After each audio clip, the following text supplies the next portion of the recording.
You think you became the bottleneck. You didn't.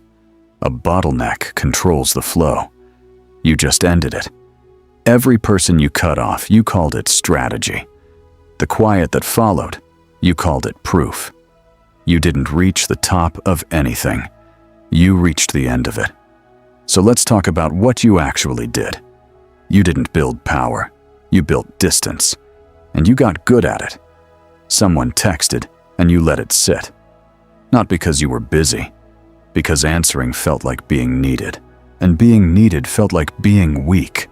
So you waited, and when you finally replied, hours later, one line, you felt something that looked like control.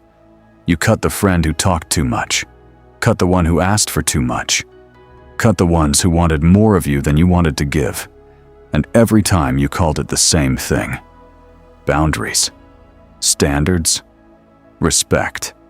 You told yourself you were curating, that serious men keep a small circle, that the people you removed were dead weight, and you were just doing what the strong do. Here's the part that stings. Some of them didn't get cut.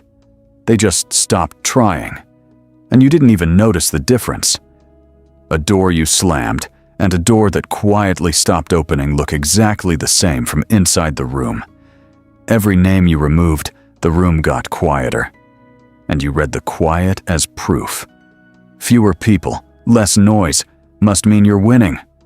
That's the con you run on yourself. You mistook the sound of an emptying room for the sound of ascending. And under all of it, the thought you never say out loud. You didn't build the wall to keep them out. You built it so no one would get close enough to find out there was never much holding this up. That's the one you bury. Because if someone got in, all the way in, they might see that the control was never strength. It was a man guarding a room he was afraid to let anyone walk through. And it costs you in a way you can't invoice. Something good happened last year. A real win. The kind you'd earned. And you sat with it for a full day trying to think of who to tell. And every name you came up with was someone who would have taken it the wrong way. So you told nobody. You called that being private. Something bad happened too. And you handled it alone. And you were proud of that. Ask yourself why handling it alone was the part you were proudest of. That's the tax. It isn't loneliness. Loneliness you could name, and naming it would mean admitting you wanted something. This is quieter. This is the slow removal of anyone still qualified to tell you the truth. So you kept cutting, kept the circle small, kept the door heavy, and every year you did it, the thing you built the wall to protect got a little smaller, quieter, harder to reach, until the person best at getting through to you was no one, not even you. So you built the small circle. You got the quiet room. Now here's the question no one made you answer.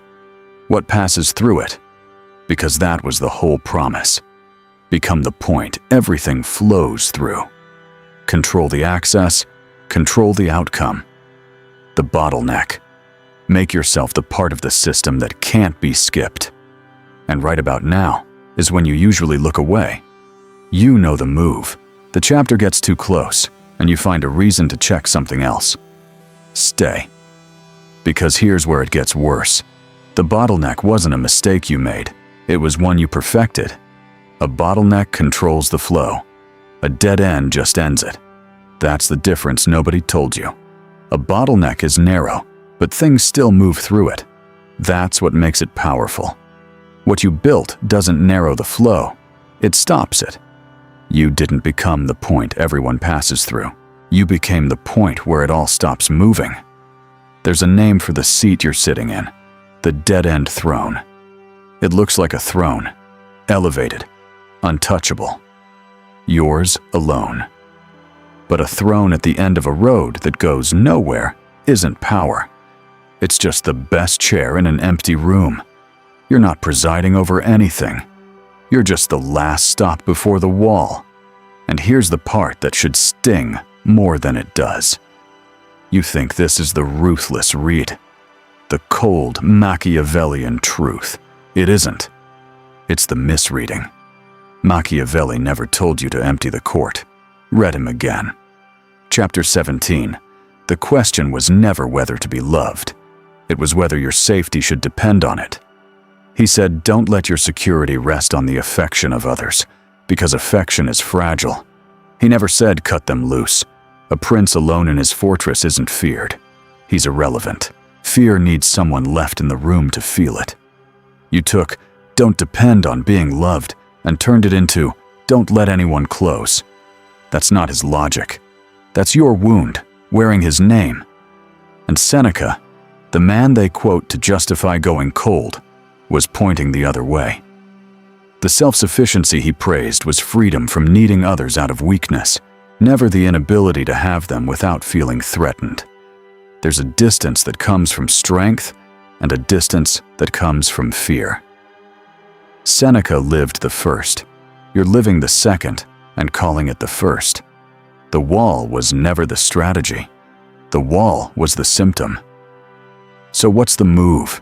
Tear the wall down? Let everyone back in? No, that's the panic version, and it's just the same fear running the other direction. Here's the correction, and it's smaller than you think. A wall and a door do the same job. Both control who gets through. The difference is that one of them moves. You never wanted to be unreachable. You wanted to stop being available on demand. Those aren't the same thing, and you collapsed them into one, because collapsing them was easier than learning the difference. The bottleneck you were chasing, it was real. It just needed a door. Watch what happens when you install one. The text you let sit for 6 hours. You answer it in 10 minutes, and nothing collapses. You're not weak. You're not owned. You're just a man who answered. The friend you cut for talking too much. You don't apologize. You don't explain. You don't reopen the whole file. You send 4 words. And you find out that the version of you he remembers is still available. Someone asks for your time, and you say no, out loud, cleanly. And you notice you didn't have to disappear to do it. That's the thing nobody told you about the door. Saying no from behind a wall costs you nothing, and means nothing, because nobody was asking. Saying no from a doorway is the one that counts. That's where the power actually was. It was never in being impossible to reach. It was in being reachable and still choosing. The man on the throne can't refuse anyone. There's no one there to refuse. And here's what nobody warns you about the relief. It doesn't feel like victory. It feels like putting something heavy down that you'd been carrying so long you forgot it wasn't part of you. The first day is quiet. The second one, someone calls. Not because you performed, because the road out of you leads somewhere again. You don't have to become warm. You don't have to become open. You have to become passable. That's it. That's the whole correction. Men have walked out of that room before you. Not by accident, by working it in order, one stage at a time, until the flow moved again. So here's what you do today. Not this week. Today. One name. The one you cut and called it strategy. You know which one it is. You thought of him in the second act and moved past it fast. Send 4 words. No apology. No explanation. No reopening of the file. Been a while. You good? That's the whole instruction, and it's going to feel like handing someone a weapon, because that's exactly what you built the wall to prevent. Send it anyway. Not because you owe him, because the throne only stays a dead end while nothing moves through it. One message doesn't fix the room. It proves the door works. And if you want to keep getting the diagnosis instead of the applause, you know where to find it. Subscribe if you plan on leaving that chair. If you don't, this channel is going to keep being uncomfortable, and there's no reason to sit through that. The rest of the diagnosis is linked below. Read it or don't. The room stays the same either way. Now, the last thing. You clicked on this because you thought you'd built something. The point everyone has to go through. the one who can't be skipped. You were half right. You did build something. You just built it facing the wrong way. A bottleneck controls the flow. A dead end just ends it. And the only difference between the two is whether anything is still moving.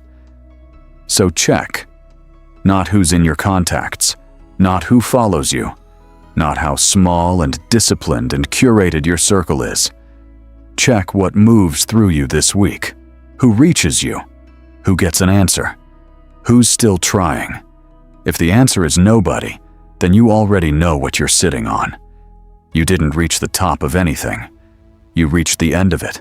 The chair is still there. The road out is still there too. Get up.